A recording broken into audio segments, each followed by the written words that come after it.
Well, everyone, it's been 50 years, but I'm back with Edmund McMillen. Hi, Ed. Hello.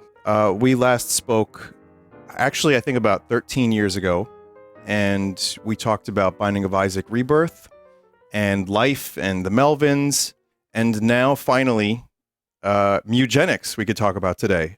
So I'm really excited. Sure, yeah. How are you? I'm good. I would love to point out that interview was the most significant interview in my life, because it was that interview that got me backstage with the Melvins and let me and then I met Mike Patton because he was there and Wow. ended up talking to him the majority of the time. And then through that chained into going to backstage to a Palms show. So I got to meet Chino from the Deftones as well. And this Oh my all came God. from that interview. So I thank you because those were some amazing experiences that I still brag about to this day that were really, really, really cool and significant. And it all came from simply mentioning I was a Melvins fan on the last one. Oh my God. So for those that don't know, when we spoke years ago, there was someone in my audience that reached out and was like, "Hey, I think I can get Ed backstage passes to a Melvin show." And I think they were like a friend of the manager. Do you remember who that was, or was it just someone who was on the team? I don't know if it was that person or that person contacted Greg, and I think Greg and Mike run Ipecac, and Right. Greg is a big enough of a nerd to know who I am. Okay. Yeah, Yeah. it's. I think I even mentioned like it's like it's so hard for me to meet my heroes because the majority of my heroes are older guys that absolutely don't play video games, Yeah. and it's like how can you explain to someone like that like you inspired my games, and they're like, how does that even happen? Yeah. I mean, But it's cool. It was cool to meet them. I'm so happy that happened. I mean, the follow up, learning that you met Mike Patton and then, uh, people from the Deftones. Who did you meet again from Deftones? Chino, the lead Chino. singer. I mean, Yeah. honestly, it's really cool. I had little to do with that. It was kind of one of those things that, I mean, even in my own life as a streamer too, like lots of circumstantial things happen where someone's like, "Oh, Vinny, I can get you a ticket for this." So Yeah. I have to say thank you to that chat member all those years ago. I'm glad that happened. My own heroes, it's similar. Like, how do you tell Josh Homme, "Hey, man, your Queens of the Stone Age music really influenced my own," and it helps through the years because That guy has been knocking it out of the park. I Like, know. God, the past couple albums that usually bands like that just fall into the usual shit, Yeah. but it's become more personal and raw over the years, and it's just great. I really love all of his stuff. Yeah, and the Catacombs tour was fantastic. I mean, yeah, so it's either guys like that or it's guys that are dead, from the Seattle scene or from the 70s and 60s. So for me though, I have had a chance to meet a lot of other cool people over the years, so I'm pretty happy. I get to meet you, I get to interview you. I've put I've put hundreds of hours into your games. Some people can say thousands, and I guess that'll lead me to the first question. I'm curious, do you still play a lot of your previous work? I know Mewgenics has taken over a lot of that, but do you revisit to have a gaming session once in a while? I try sometimes like when an anniversary pops up. I think the last game that I replayed was The End Is Nigh. Cool. Probably two years ago when it was an anniversary, and I was like, oh well, I want to see if it stands the test of time and see what I did right and wrong and what I could do better if I remade it and that sort of stuff. Just with Isaac, I've kind of been living in it for quite a while, so I feel like I'm not going to need to replay that for a bit. Yeah. But I definitely do. Actually, I might have replayed a bit of Super Meat Boy recently. I didn't ever play a Super Meat Boy Forever, and I'm not sure if I ever will, but I did have kind of morbid curiosity about the Super Meat Boy 3D demo. I don't even know if you knew. Sure. I Um, vaguely familiar, maybe. yeah. I played it and I was just kind of like, how, and I forgot. I was like, wait, how did Meat Boy feel? Like it's been so long. Like, and how I want to go back and double check and kind of see how it felt. And I think I replayed a bit, not all of it, but a bit of Super Meat Boy just to kind of remember what it was like and see how it compared in 3D. Yeah. But yeah, every once in a while, I'll not really like for fun, but more for research, I Sure. guess. Sure. For me, I go through a phase where I will go back to a game that I got really addicted to. Are there any other games on Steam? Like, for example, I'll go back to FTL. I'll go back to your games. I'll go back to Yeah. Isaac. Every couple years, I have a phase where I'm like, I need to just lose some time, even though I've seen most of the outcomes. I think I haven't. Yeah. Is there anything on Steam that you go back to pretty frequently? Spelunky, the original Spelunky, I do. Hmm. I'll play that every once in a while when I just get a. I think Spelunky was like the first game that I like bought. I bought a mini laptop that just had the specs to play it because I really wanted to just have it with me. I could like Yeah, bring it places. It was like a really teeny tiny little laptop, and I really, really, really like. It's one of my favorite games of all time. same. And Slay the Spire. Yep, Um, same. I'll kind of go back and play that. Trying to think if there's anything else.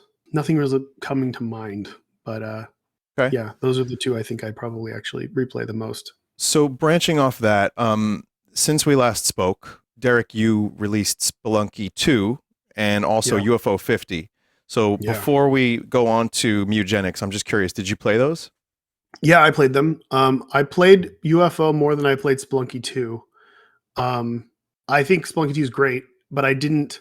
For some reason, it made me want to play Spelunky 1 more, and since I was better at it and more Sure. familiar with it, it was kind of like I don't think I played out Spelunky 1 enough to feel the need for Spelunky 2, so it made me want to play Spelunky 1 again. But I played a lot of UFO 50 before it even came out, and I completed a few. I Yeah. had a lot of favorites. Party House is an amazing game. Yeah, I really liked Party Um, House. yeah, I absolutely love Party House.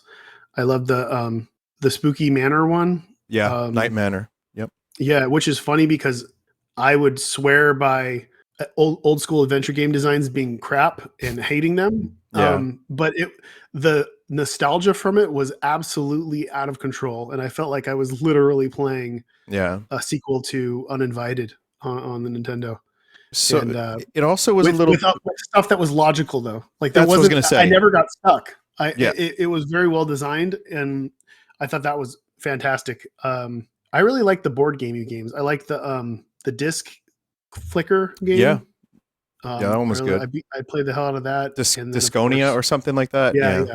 There's a lot. There's a lot. Obviously, there's a lot in there, and as a whole, it's just kind of. I think it's hard for most players to wrap their brain around how large of a concept and cool of a concept the whole thing is. Yeah. They really went overboard, and they totally did it. So Yeah. that's really cool. Derek was really good at keeping it all together because that had to have been very difficult to keep everything in line and focused. We're actually using their same localization team for Mewgenics. Oh, cool. So, yeah. Yeah, I felt UFO 50 was staggering, and I played a lot of it on stream, and there's still so much I haven't done. So that was my game of the year, and I didn't choose it necessarily because it was some kind of like underdog choice. It was genuinely just the most fun I had that year it came out. Yeah. And there was just so much variety, and I even ended up playing that Porgy game a lot, which wasn't even Yeah. that good, but I just really, really liked it, and it brought me back to like Kid Icarus a little bit.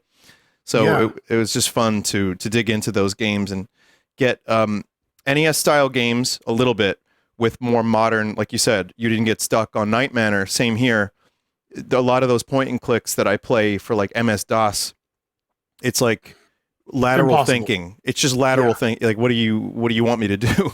So, okay, a lot of good games in that style. A lot of good games that have come out over the years.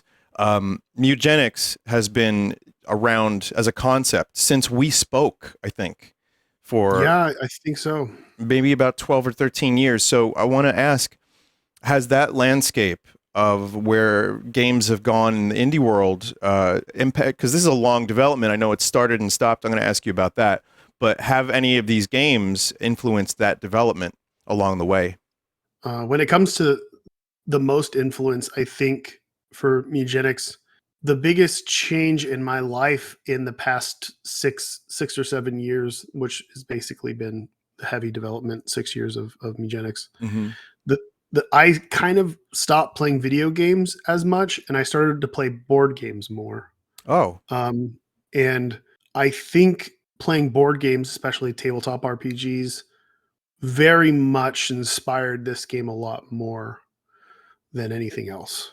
And that's stuff like Magic the Gathering and D and yeah, D and DCC and Kingdom Death and Blood Bowl and Warhammer and all those kind of games. I'm very much deep into board games right now, and I enjoy them a lot more than video games currently. I think it might be the social aspect of in real life yeah, social interactions with my friends, and it's currently hard to go back. I'm obviously when a good game comes out, I'll play it. And I would really love to go back and play. Like I used to play the shit out of Overwatch, you know, 6 or 7 years ago, yeah. and I would love that. I would love another game like that to come out. And I've tried different ones, and I played Overwatch 2, and it's not speaking to me like it used to, but I do long for another fun team shooter game that I could play with my wife and friends. I haven't played very much of it, but Deadlock was something that a lot of my friends got really into. So, Valve team shooter, and Yeah, it's not even incentivized by unlockables and, rewards, like just constant rewards. It's just a satisfying gameplay loop. So, for sure. Yeah. which is nice, in the age of everything needs that extra incentive when a game is just pure fun to play. It's rare. Mhm. As for board games, so I was at PAX Unplugged. I'm not a huge board game guy, but I had a phase, and I find myself going back to video games more just as a streamer, but also because as I get older, I'm 40 now, and people just tend to not want to do things in person as much. People got kids, people are busy, so it's Yeah. harder to find that. And then when you do, it's usually get dinner, and then that's pretty Yeah. much the night. Yeah. But I I do I like that. I can hear that. I hang out with a lot of, weirdos, a lot of people who haven't partnered up, don't have kids, Yeah. and, Yeah. Well, me the too, to be ages fair. range. Yeah. My Friday nights is if you could imagine, so it's me, I'm 45, and then Tyler is, like, late 30s, Mm-hmm. and then my friend Jackson is mid late 20s, and then my nephew is 17. So it's like everybody's Yeah. on a different time, and Yeah. really doesn't really matter. Like there's such a range of people that I hang out with, but for the most part, the thing that aligns is they all have extra time Yeah. to do bullshit on a Friday night, or a Saturday, which is nice. Which sounds great. I'm curious about this board game aspect because there are a lot of games that I tend to enjoy in the video game space that do take a little bit of influence from board games. The things I like about board games, I prefer more automated. So I was getting into Magic the Yeah. Gathering because of that Final Fantasy set, and Hmm. the rules are just so complicated now. But when I played it on the computer version, it was a way for me to learn a little bit more easily. So I feel like as a lazy person, I would need a board game friend like you to help me Yeah. figure out all that stuff and really get into that. So And sadly, I am that guy. I'm the guy who will watch 5 or 6 tutorials on how to play the game, and then watch a video on how the game is played, and then maybe look the game up on Board Game Arena and play a sure, tutorial or play a game so I know it's being played right, and then we'll all play together. And then then Tyler's the fact checker. Afterwards, he'll be like, "These are the things we did wrong," and then we'll perfect that and we'll play it again. But yeah, I fit that role of sounds fun. making sure we can. I like that stuff. It's a weird thing that I very much enjoy. When I was young, I got really heavy into trading card games, and in the '90s when Magic came out, it started this mega boom of Hmm. trading card games, Yeah. and every like big IP had their own trading card game, like Star Wars, Star Hmm. Trek, Yep. and a bunch of weird obscure ones. And I would just jump into new ones constantly. Yeah. This was before board games were big, before Catan, and I used to go and buy a new starter deck of a random game just so I could read the instructions and try to figure it out, because I really liked trying to figure out how the game came together and how it worked. So I Sure. do enjoy learning new games, and I kind of enjoy teaching new games. Um, and that has been helpful, because that is very much needed in Mewgenics, because it's not like the last big game that I made. The instructions were drawings on the start screen Sure. in the restarting room. Yeah. Like, and Uh-huh. that's all the information that you got. And I remember thinking, how cool is that? How cool is that I could do that and just make this universal thing that's not, you don't have to have this vast knowledge of all these different mechanics and not a shitload of text and bullshit tutorials.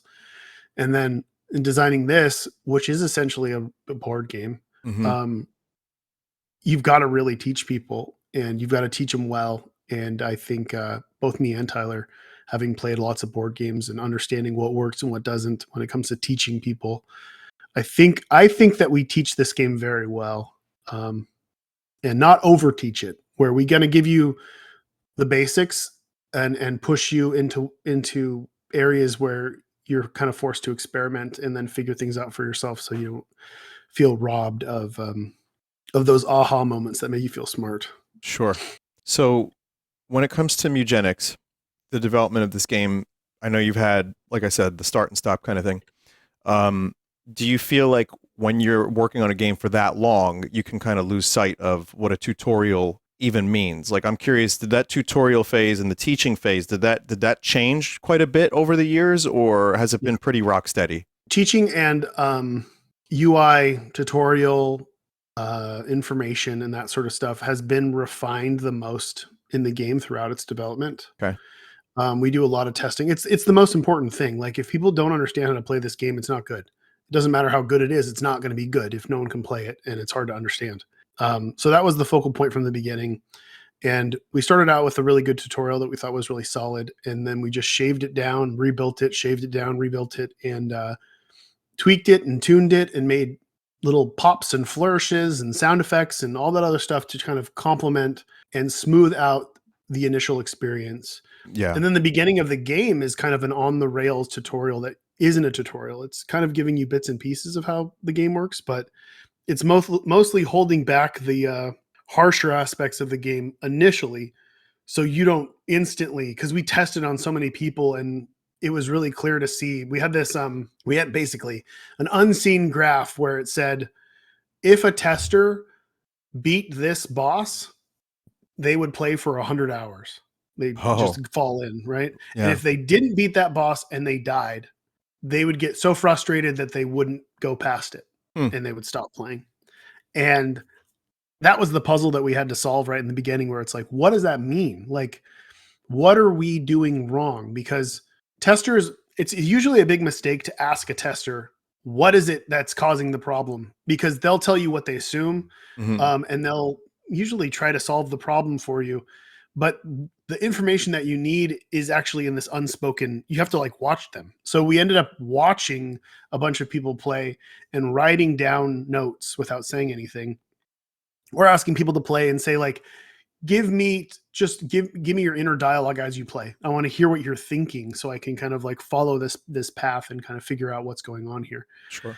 And we found, like, we just kept running it, like, okay, it's a little bit of this, it's a little bit of this, it's a little bit of this. And over about a year and a half of testing, we finally smooth that out enough that it's no longer a problem and we don't have that issue anymore. And um, in fact, that we have even a fail safe where if somebody's just running their head against this wall and they're Hmm. not doing it and they're constantly making mistakes, we have an NPC kind of pop up and be like, here's the most common thing we think is going wrong here. Let me explain it to you. Yeah. And if you want more information, you can get more information from this person. And so far, that has worked. That has worked really well. So, but it's not to say that we're still smoothing it out. Like right now, the game's being reviewed by 150 reviewers all around the world, Right. and we have a Discord with about 50 of them that are active and sharing information and bug reports and whatever else. And we update the game daily with little bits and pieces of stuff that we just didn't know, or we didn't play the game enough with a controller to know, or we're not colorblind, that sort of stuff. Sure. It's been really helpful, and no doubt will continue after release.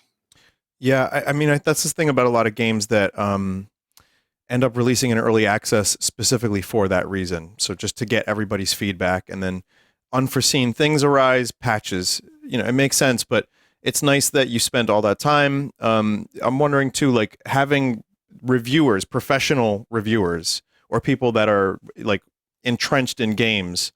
That's got to be a different kind of feedback from Yeah.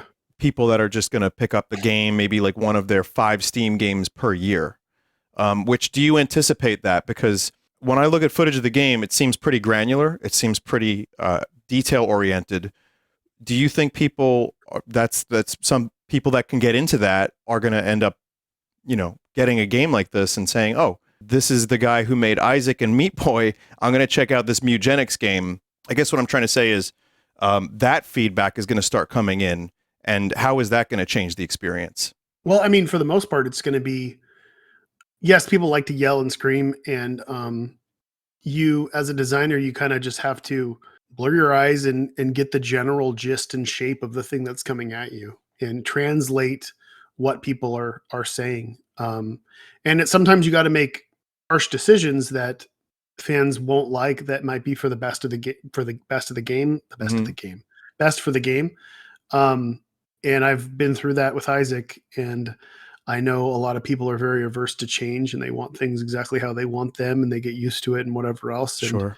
I'm trying to fix those things early so it doesn't happen in front of everybody. But there's no doubt that there may be certain things in there that are a bit too easily busted. And we're trying to get those now, but the game has an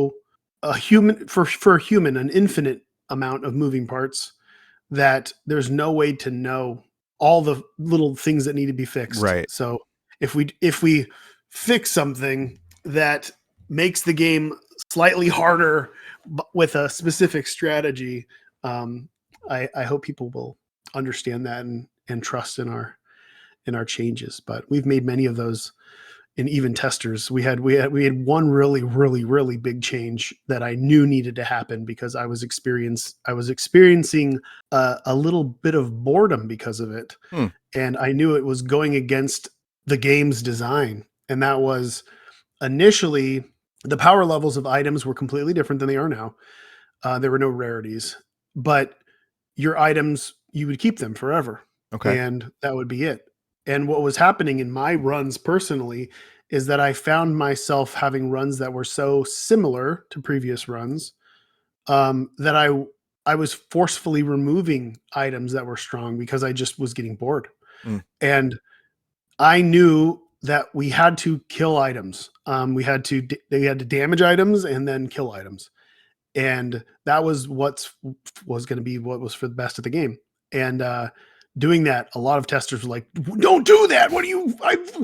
I've saved up this, and this." And then when I realized they were saying that, like, I've saved up my bazooka this whole time, and now I'm not going to use it because I'm going to feel scared that it's going to become worn and then break. I trusted my instincts, and we pulled it. And not only did it fix that issue I was having and making sure every run was completely different, but it also fixed the issue of people hoarding items, because once you know that they're not permanent, you just try to use them to win. Like, you just use them, and if they come back and they're fine, then that's great. You can use them again. If not, you got to plan something else out. And it's the refreshing aspect of the hub. It's kind of important, because if not, you just hoard the strongest items in the game and use them on adventures, and then every run you do is semi-similar. Right.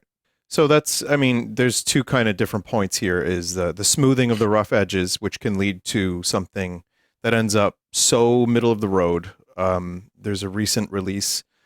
I don't even know if I want to mention it, but I will. Metroid Prime 4.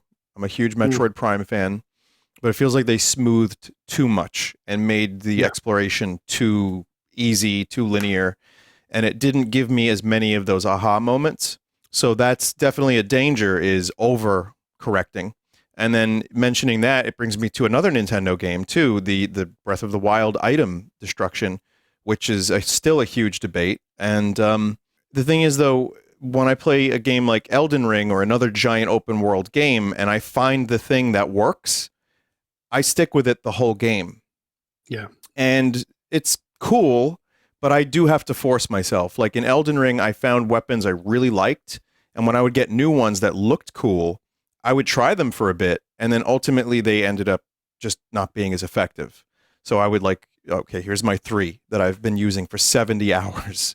Yeah. So, And that's why I think they let you respec too. Like, yeah, being able to, like, because of that, because if that wasn't in the game, you probably would never move to another set or anything else, sure, or you'd have to start a whole new save in order to kind of get that. And that's an aspect of that game specifically, like, that I love. Like, I love starting a new save with a new build, sure, and playing it out with new weapons and stuff like that. But yeah. um, Those are a lot of my favorites going up. Is just trying a completely different strategy or a different character. yeah, I was the kind Yeah, of kid growing up that I would love to make my D&D character and then not play D&D.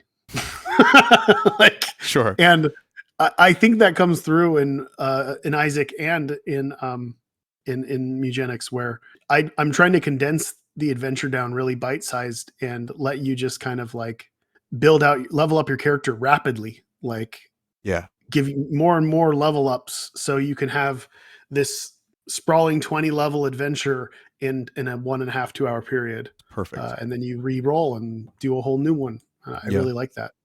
Me too. That's why the roguelite genre, which you had a lot to do with, I feel is so alluring, especially as a streamer. Part of my job is, for me at least, taking 2 hours and making that a thing. And being able to play one run for a thing, doing 2 hours of that, and then, okay, we're going to move on to another game. I find that to be my preferred way of streaming after all this time still. Um, that actually leads me to a question. So in terms of gameplay, that's, you know, a whole other thing than Isaac. Going in a different direction, I think must have been kind of rewarding, but also difficult, I would imagine, to just go completely opposite. Um, do you feel like that has been a worthy adventure for you, or and would you say it's completely opposite, or what is still Isaac in the game? It still embodies that my hoardingness. If you saw, like, if you could see here, so this is Yeah, like so yeah, my house looks like this, uh-huh. looks like complete insanity. I love it. And I really like stuff. I like items. I like lots and lots of items with unique abilities, and I like to see the visuals of those items. I like really fun combinations. I like automatic combinations, like where if you just get something and it says your tears get bigger and become this, then it just Sure. naturally does it. Um, I'm I really like interplay between items and abilities and stuff like that, and Hmm. I did that a lot in Isaac, and in Mewgenics it's just tenfold. Like, it's just that much deeper and more interesting and more complicated, and more surprising. It's just kind of part of my personality, I think. It's just something that really scratches that itch for me, so I put it in my games. But I think the Isaac lifeblood is flowing through this game very much so. I think it feels Isaac-y, even though it's a completely different genre. Cool. That sounds great. Something to dig into. You mentioned longevity too. So talking about games that we come back to every couple years, or games where you can play for hundreds of hours, or maybe just 20, and there's still something to discover. I've seen some of the posts you've made about this one being an extremely vast experience if you want it to be. So talk about that a little bit. That was the goal kind of going in, and we knew that from both of our experiences playing Magic the Gathering. Magic the Gathering is a system on systems on systems. It's a very complicated thing that Richard Garfield invented, Hmm. and the systems in play really make for emergent gameplay in a lot of, like, fun moments where you'll do something, or you'll see if somebody play a card and you'll see how it interacts and combos with another card, and realize, wait a minute, I've got a deck that could really abuse that mechanic, and the gears start turning, and you start coming up with all that stuff. And Mewgenics is very much that. You couldn't really do it in Isaac, like you'd see things and you'd be like, oh, well, this is good, right? Like you didn't Yeah. have many choices. Sometimes you'd have one of two choices, or you'd have the choice of like, I want to re-roll. And honestly, the D6 was kind of the tip of the iceberg when it came to that. It's like I always wish that Isaac allowed for more choices, but the items were so imbalanced that if given too many choices, you would always have a busted build because you would always choose the thing that was the Of best. course. Yeah.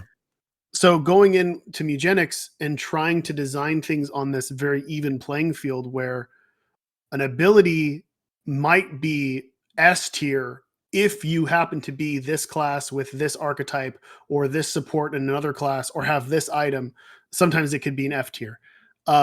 Not just this power level craziness where there's one that was obviously better than the others. You could just kind of go through and have this unique experience every single time because there wasn't an obvious choice always. And that's just not something I could do in Isaac. And with this, it's the ability to draft Yeah. the abilities that makes it really neat. And then taking it beyond that, being able to breed abilities into starting cats allows you to. It's just like like imagine if in Slay the Spire you've got a deck or a pool of cards for a character, Yeah. right? Imagine if you could mash the decks together in a specific way. Sure. And imagine if there were, 10, 12, 13 classes or decks Mm-hmm. that you could do this with. And each of these decks, there were 75 unique abilities or whatever else. It Cool. just keeps, the more you pull back, the more you realize, oh my God, like Yeah. once you understand this game, you could be like, well, I'm going to take this ability that should be exclusive to a necromancer and who has limitations and put it on a mage that those limitations don't exist for. Sure. Everything opens up for me. And the same, you can plan the same thing by like taking items home and saving them and being like I just saw today in the review Discord, somebody was talking about there was an ability that said like whenever you attack something, you imbue something simple like you imbue a leech. It's an ability from a necromancer onto your basic attack. So the basic attack of the necromancer is it throws leeches, and the leech is attached to whatever the thing is. And then at the end of that thing's turn, the leech will suck one life out of it into you and Mm-hmm. kind of do that. So he had Isaac's skull on his head. It's a cursed item, and it actually takes away your ability to use your basic attack, and it makes you shoot tears. So you can shoot 2 tears out. It's really low damage. But the fact that he could shoot 2 tears that also had leeches attached to them, Sure. it basically doubled the leeches, and they were talking about how cool that was. And then I realized there's an item called the Crown of Pestilence, which does it replaces your basic attack with an ability that does 1 damage to everything, including your own cats on the map. And if you Yeah. had that with the ability to imbue a leech to your basic attack, you would apply 1 leech and 1 damage to everything on the board, basically making your necromancer almost unkillable because it would be gaining that much life. And it's that sort of stuff. It's like every day somebody posts something, and I've never seen that before. Right. And not only that, I'm like, oh, well, wouldn't that I have something in my inventory that can break that combo. So I'm going to try to do that next time. And I can only imagine what that's going to be like at launch when there's a lot of different people playing and streaming and Yeah. whatever else. And that's exciting. It's super, super Yeah. exciting to me. Well, I'm excited because I'll always try to force a claw deck. Doesn't matter the combination. I just need more claw. So I'm wondering. And that's good. Yeah. Not always. Like- I mean, I'm half joking. That's like kind of a meme in the Slay the Spire thing. But I'm wondering, like, are there claw deck type possibilities where you just brute force a build? Yeah. So in the Magic world, that is akin to saying I'm forcing Storm when drafting, which is usually this fringy archetype that is hard to win with, but is so fun to play. Yeah. And yeah. Sorry, I'm getting a phone call. No, you're good. You could take it if you want. No, it's okay. Okay. There's um what was I saying? I don't know, Ed, but I um ate noodles with a Black Lotus recently. you ate noodles with a Black Lotus? Yeah. What does that mean? The Black Lotus card for Magic the Gathering. Yeah, but you ate noodles with it? Yeah, I ate the noodles Like pasta right off the card. Yeah. Interesting. I needed a spoon, man. Was it I was saying real? something. The What was I world will saying? never know. I don't know. What was I saying? You when you I was saying storm something. deck. Storm deck. Oh, in Mewgenics.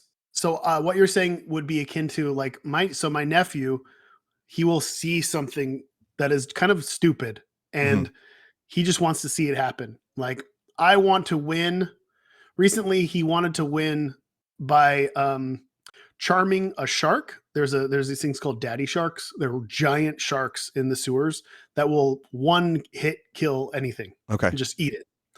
And he found a way to charm it permanently and bring it with him and then manipulate it in a way to kill the final boss of an area with the shark. Just can eat it. And that's what he wanted to do. And he did it. And the game kind of allows you to do that. So yes, you can do totally goofy, off the wall, weird, fringy things that are just fun for you to do.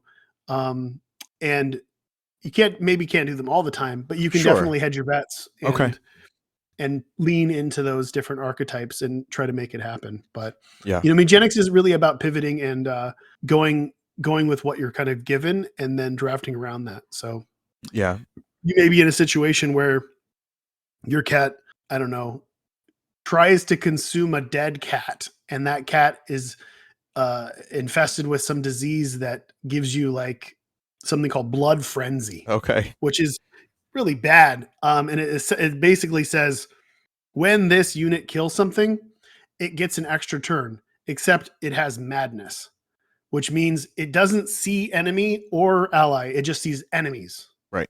Okay. So what usually happens is this thing will go and kill something, become insane, and then kill everything, including your own cats. But there are ways, like you can. I watched my wife play a run with this, and she was like, "Oh my god, blood frenzy! This is terrible. Like I'm not going to be able to beat this."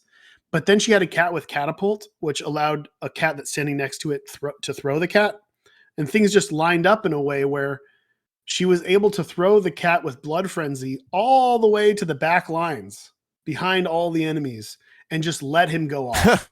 And he would just murder everything. Fun. And maybe he would come and try to murder one of your cats, but she would always position the tank close enough to it. So if that happened, the tank would be able to tank the hit. But it's stuff like that is neat. Yeah. and you kind of just got to make it work. You got to make the weird shit that happens work, even if you had a plan. Well, that's the thing. Okay, so design philosophy of a game like that. When I started learning that for Slay the Spire is to just kind of swim with the river. Balatro as well. That's another game where you're given a certain set of cards. You have to choose and make the best of it until you find something amazing, and then it's really rewarding. But learning those parameters and starting to see the matrix is a lot of fun for a game like that.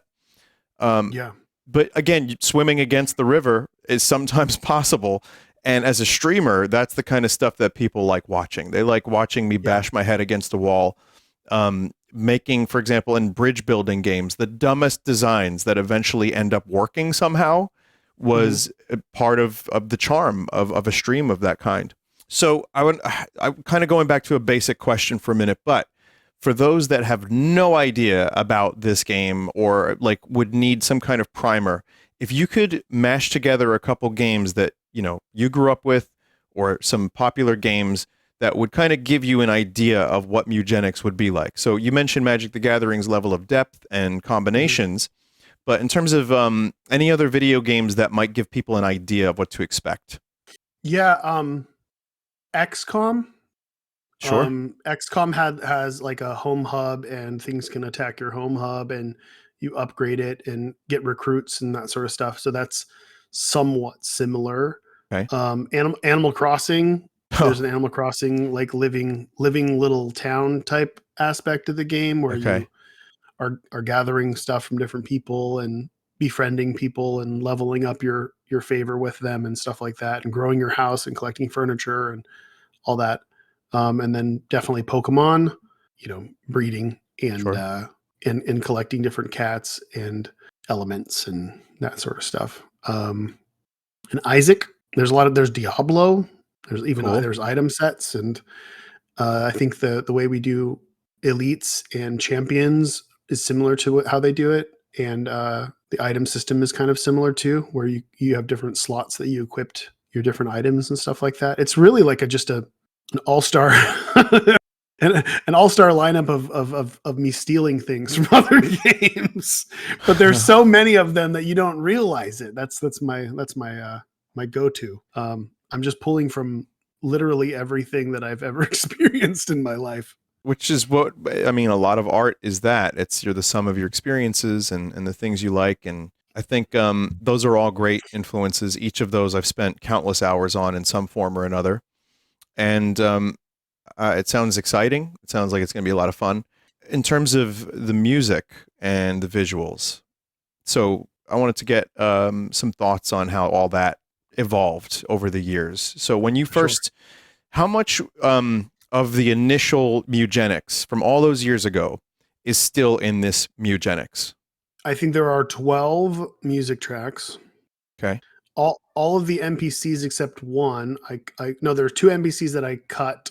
But the foundational NPCs characters design and Yeah. some of the art from it made it in.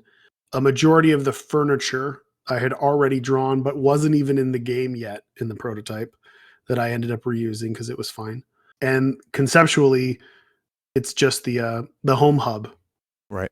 of where you breed your cats, and the rigging of how cats work. I think originally cats had noses, and I removed the noses.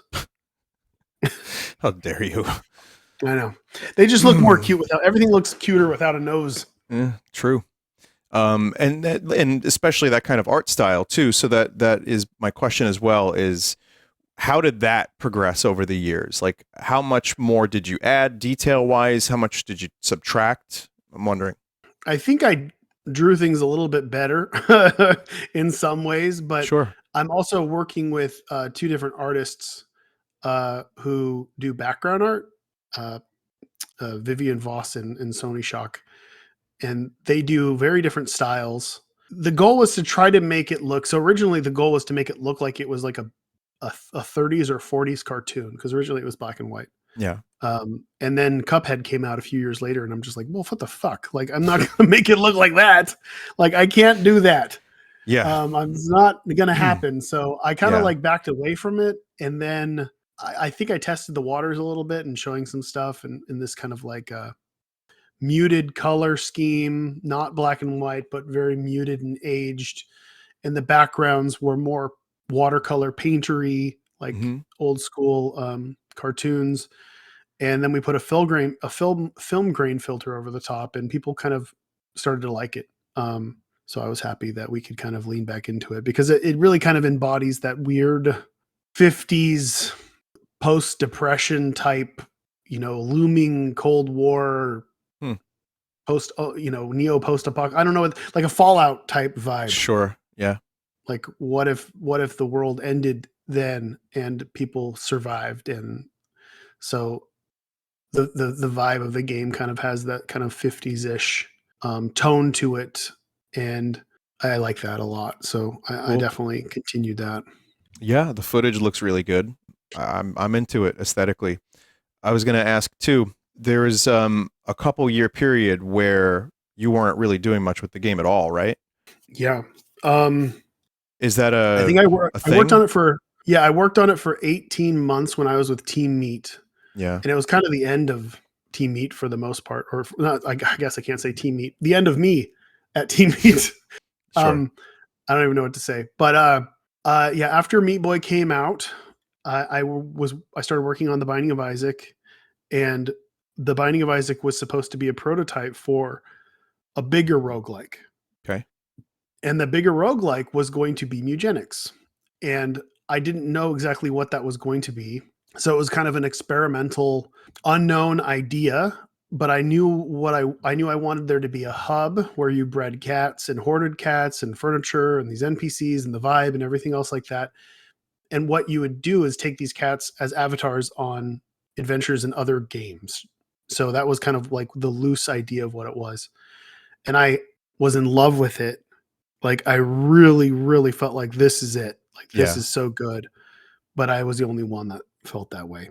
Okay. And it became harder and harder to work on, and stuff just wasn't getting done. And Tommy wanted to work on this auto runner idea that he had prototyped for Meat Boy for phones, because around that time Cannibalt had come out and it was really popular, and it seemed like it's something that we could do on phones for Meat Boy, to do like a Meat Boy phone Yeah. version.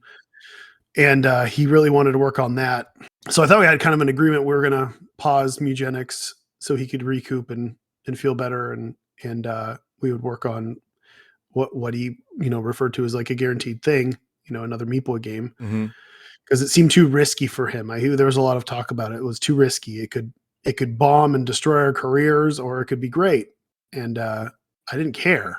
Yeah. And it was like one of those things where it was like, I felt like, well, we're comfortable enough right now to take risks. So I thought that this was what we were going to do. But I think I was the only really person that was kind of feeling that way. And we paused it.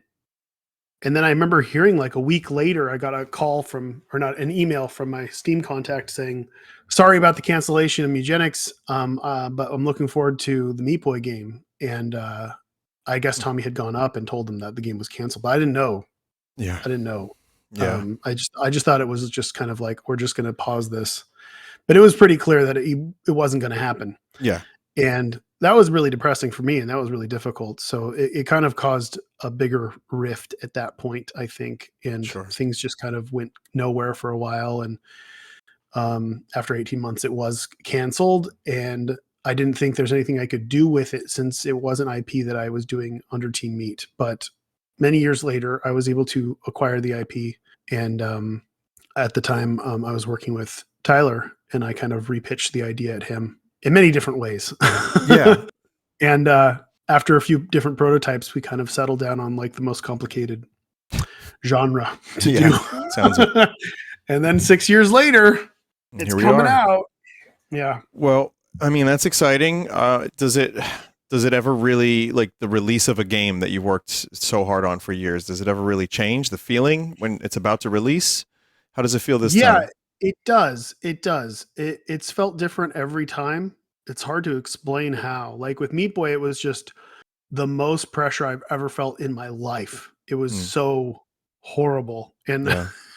and I felt sick to my stomach, and I wasn't sleeping and all that stuff. Fun. And then with Isaac, it was like a game didn't release. It just felt like I was still working on it. Just ongoing for Yeah, it was just this ongoing thing for so many years. And then the littler stuff, like The End Is Nigh, felt fun. It was like, okay, well, this was good. I'm proud of this, and that's done. And I didn't really do any PR for it at all. Sure. And then Legend of Bumbo was kind of like my biggest whiff, because at launch it was really buggy. And so that was kind of like a feel bad. So like every one has been different. And this one, and usually I'm scrambling. In the past, I couldn't really do as many of these because I should be working. Like we're behind, this and this, and I'm losing my mind. But right now we're ahead, and we're at a point where we can, like, the next thing on my list, one of the only things on my list, is kind of just to go through and nitpick all these little abilities in the game, the 1,200 abilities, and make sure that they all have custom animations. Right. And if they don't, I'm making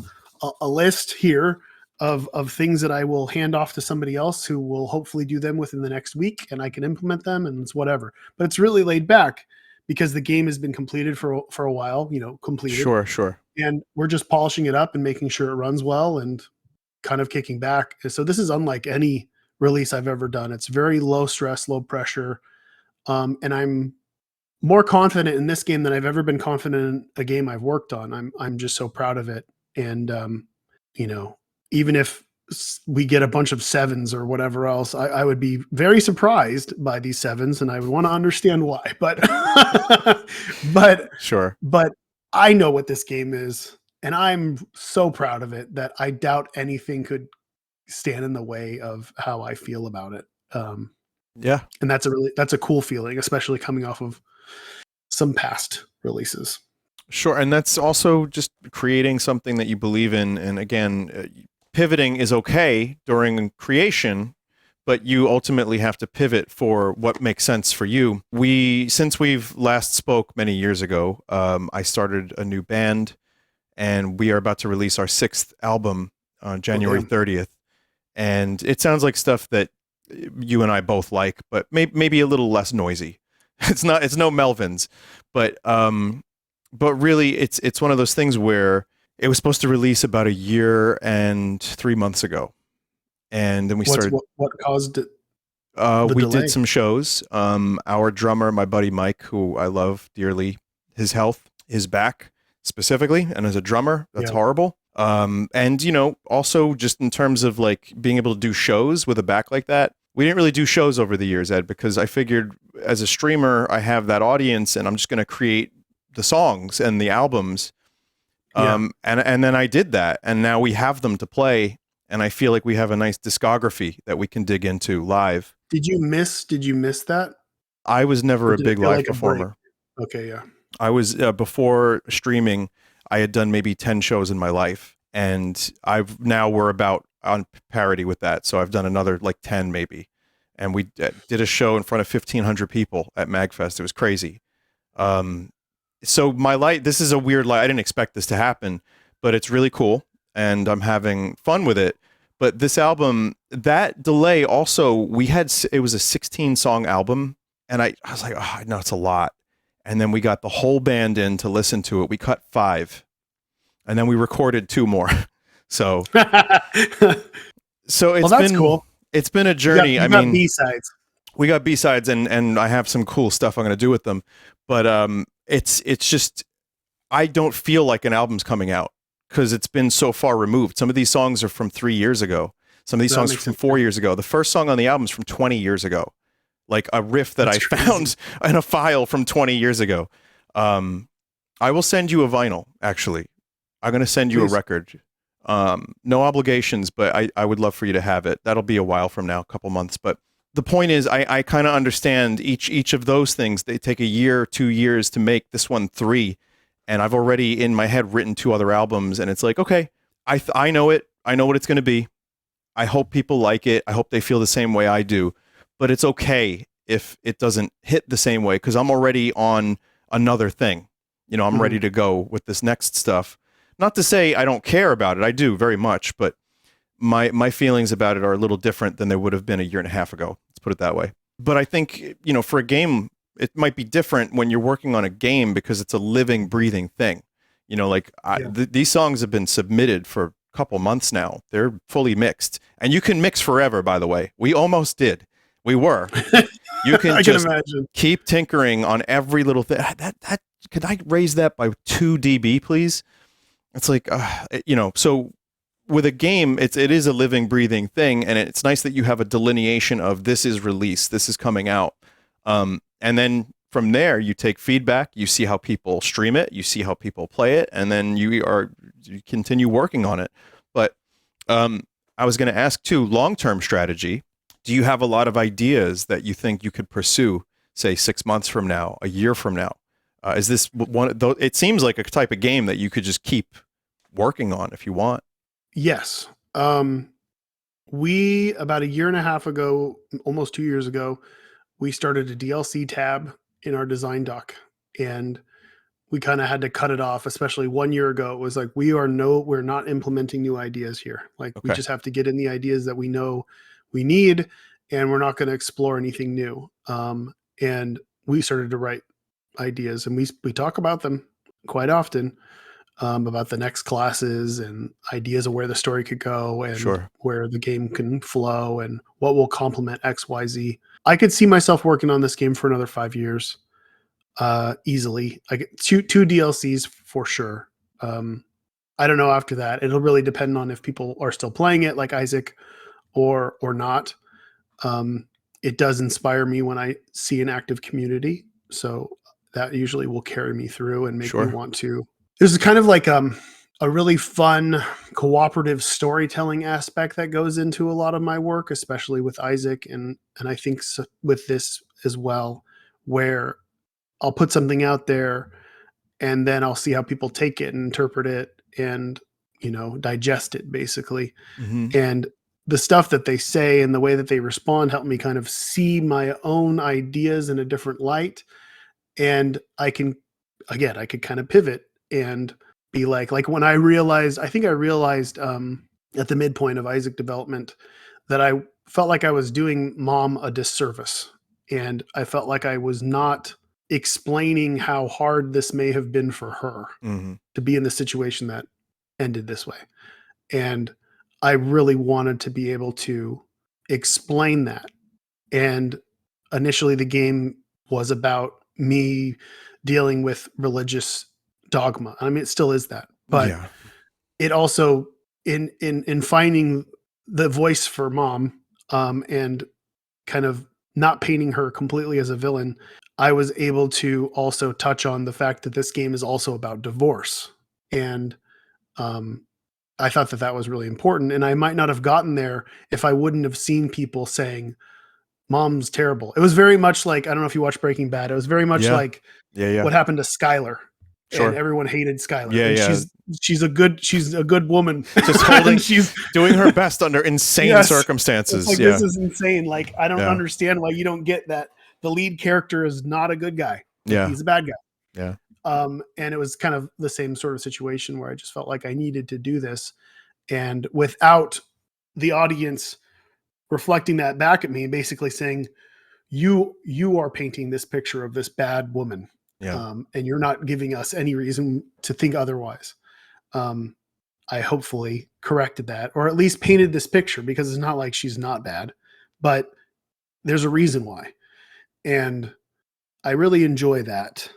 And I hope I can do the same thing with this. And I look forward to doing the same thing with this, where I can kind of see what people think. And in the past 6 years too, I played a lot of D&D, and being a DM has been incredibly rewarding and really fun. And a good DM listens to its players and entertains them in ways that either subvert expectations or push fanfare. Mm-hmm. And I learned a lot from that. So I think I can do that better in the future. And also, it's just really fun to work on. So, and I don't want to get depressed, because Yeah. I know that if I stopped working on something, I would get extremely depressed. Yeah. So I never want to just take it away. I never got depressed with Isaac ever.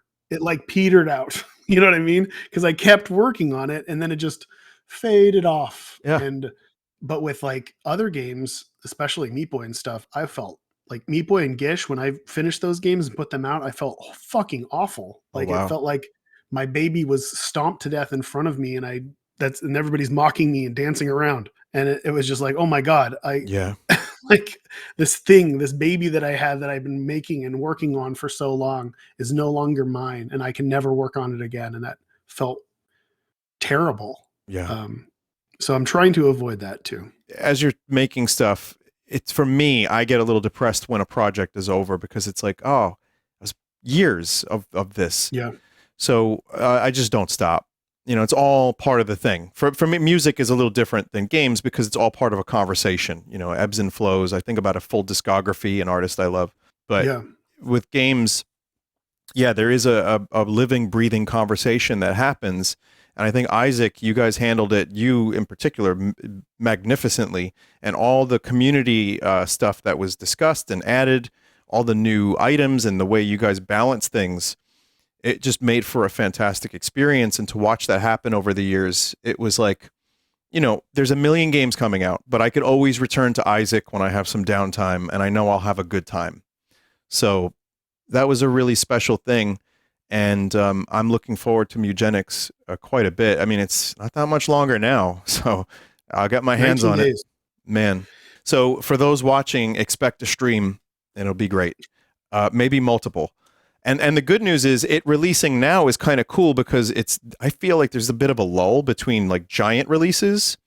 I've heard that. I don't really have anything on the plate right now that I'm like, what do I have to play? So I have definitely some time to dig in which is great. Yeah, it's been pretty crazy. We're using a company called Guillotine who actually did PR for Expedition 33 and Baldur's Gate, which sounds crazy. Like, how could I be Yeah. using those people? But the thing is they came to me and they said, "Hey, let me help you. Like, we want to help you, and we love your work. And can we play?" First, it was, "Can we play the game?" And it was like, okay. And they played the game, and the lead guy Jake, like, just blasted through the game and fell in love with it and was like, "We want to help you." He said, "This, we feel like this is the best game of 2026, and we want everyone to know it." That's awesome. And they've been so incredibly helpful of just like getting everything out there, and they got this in the hands of hundreds of people. And the crazy part here is, because like you said, because there's a lull right now and no one's reviewing anything, we got more requests. People, we send out 5 to IGN or whatever, and they come back with like, "Can we have 4 more for people that are people, you know?" And it's just like, that's the greatest feeling in the Yeah. world. Yeah. To have that, like 3 days later, people request more codes because they're seeing other people playing and they want to play too. Like, obviously it's not 8 people or whatever that are going to be reviewing this game. It's going to be 1. But the Yeah. thing is all these people want to play it. They want to be a part of this experience. And that's awesome. Yeah. That's Like, good news. I and feel like, especially the past couple years, we've had this embarrassment of riches. I don't understand people, like, there are streamers like, "Oh, there's no good games out." It's like, my brother in Christ, you play Call of Duty and only Call of Duty. That's fine, but there are so many great games. I couldn't keep up with my stream schedule. I was getting like a little bit anxious because I wanted to play everything. I wanted to play all these cool games, and then a surprise would drop. And then here's, some new thing that I didn't even know existed. So it's been nice to have a moment to take a breath and relax, and now play your game soon enough. Um, Ed, I will ask you before we end the interview, any music you've been listening to, any movies that have been inspiring for you, any particular art that is pretty prevalent for you at the moment, just so I can get some recommendations. oh yeah. I have been, so when I'm in heavy development, I'm in this is comfort food time. So Hmm. I'm listening to comfort music. Sure. So it's not new. Not new is I fine. have, yeah, I have a playlist. It's open right now. I have a playlist called Deftones Outer Space Mix, which seems to go through Deftones and a band called Wisp and Super Heaven, a bunch of depressing, like uh, melodic, slow songs. Comfort. There's Yeah, comfort. Yeah. So there's that, and I've been listening, and the complete opposite side of the spectrum. I've been listening to a lot of Ween. Yeah, me Um, too, actually. Yeah. I do see a lot of similarity between the music in Mewgenics and Ween, not in the genres, but in the mix of genres. Cool. It's because it's kind of all over the place, and it's definitely pushed me in there. And Aaron Freeman, Gene, actually meowed for the game. So he's Oh my God. he's a few cats actually. He did a couple different meows, Cool. and that was kind of crazy, surreal. Yeah. He has a young son who knows my work, Oh, which is a doorway in for me. yeah. uh, I got to get some of those doorways with some musicians. Be like, can Red Fox open for you guys? Queens of the Stone Age, Ween, yeah. yeah, and speaking of Queens of the Stone Age, Alive in the Catacombs. Hmm. I listen. That's oh my Yeah, god, that's something special. it is Yeah. very special. I usually don't like live albums because it's like, well, I heard these songs, but Yeah. all of these songs are special and feel like new songs, Yep. especially the first one, Yeah. which is harsh. Yeah, and knowing the story too, when you know Yeah. how close the dude was to death, like several times, but also especially during that, and there's a lot of pain that goes into making great music. It doesn't have to, but it certainly seems to help. Uh, Yeah. yeah, I will say, everybody says Songs for the Deaf is their best album. I don't believe so. I believe it's their most approachable mainstream album. yeah, But when Josh started to write about personal stuff, like which was clockwork. like Clockwork, Hmm. yes, and on, Yeah. it became a whole other level of artistry. Yep. And it is goosebump inducing, harsh reality, and he is serving it. Like it Oh is yeah.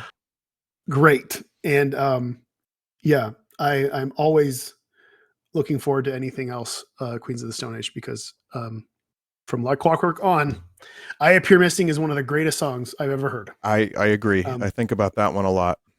yeah.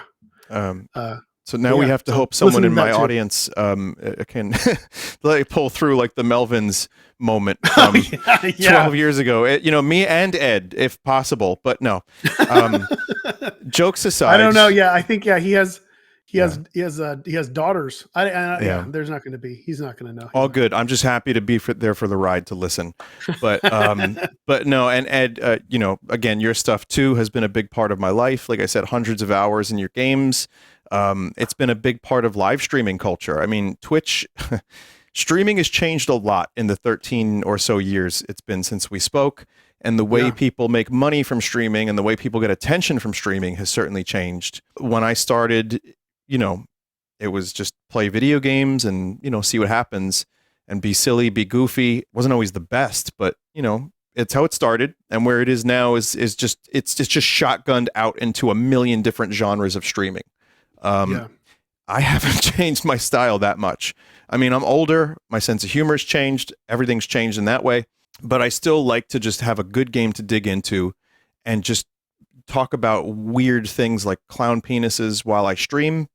And it works for me. And it's made me happier because I don't have to dig into the harsh realities of life. It's like kind of an escape. So I'm looking forward to playing. And the same way I had my Catholic upbringing, by the way, Isaac was also very impactful. And I know for my friend Mike too, that's he, my friend Mike, our old drummer, thousands of hours in Isaac. Oh my God. His streaming career was mostly Isaac at one point. And he's another Catholic school dude like myself. So you have hit on a thing. And as a non-cat owner, I'm allergic to cats, Ed. I'm sorry to tell you, but I'm excited to play the game regardless. So I know it's going to be something that we'll spend a lot of time with. Yeah, I mean, I know you don't have kids, right? No, No. no. Because I was gonna say, like, the game really is in the way that Isaac speaks to Catholics or kids who grew up Catholic. Yeah. I feel like Mewgenics will speak to parents Wow. because I think it's about that. Well, there's my son. Mm. I know Ooh, I told you, I don't see anything. There's nothing there. Ed, I know I told you not to acknowledge the alien. It's okay. Now we can acknowledge the alien. That's my son. His name is Nortz. Nortz Mr. Alien, which is Neil Armstrong backwards. He's in the back of all of my interviews. I just got interviewed for the news for CNN for the band, and he was there, and no one spoke of him. So I'm hoping that'll confuse a lot of people in their 50s just turning on what's on this, and it's a fucking idiot with his alien. Ed, I can't thank you enough for your time. It was really cool reconnecting. I'm gonna get you a vinyl, and I cannot wait to play Mewgenics. So maybe you'll stop by. Are you gonna end up watching live streams when it happens? Of course. Yeah, tell me just ping me when you're streaming. I can bounce over. I know for the at least 3 full days that me and Tyler will just be bouncing from. It's going to go longer than that. I think it'll take about 2 weeks before somebody beats the game. Okay. Somebody will know life to the end, and I'm looking for that. I want to see the first person to beat different XYZs in the game. Cool. But yeah, just let me know. I'll bounce around, and it'll be fun to see what you experience. Sounds great, man. Thank you, and have a great day, and have a great launch. Thank you. I will try. See ya. Thanks, everybody. Mewgenics. Whatever day that comes out, it'll be on the screen. February 10th. What he said. 10th. All right, bye.